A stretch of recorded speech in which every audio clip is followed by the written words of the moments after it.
we want the Muslim community to see is that, look, humanitarian work, aid work is really important. So when you're supporting all these projects abroad, when you are, building mosques, all of these things are great.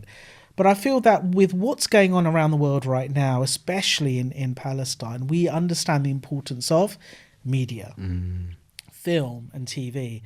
These are those platforms which inform the minds of the masses. We can see that. If it's done well, then the right message gets out there, it can make a difference. If the wrong message gets out there, it's problematic for us.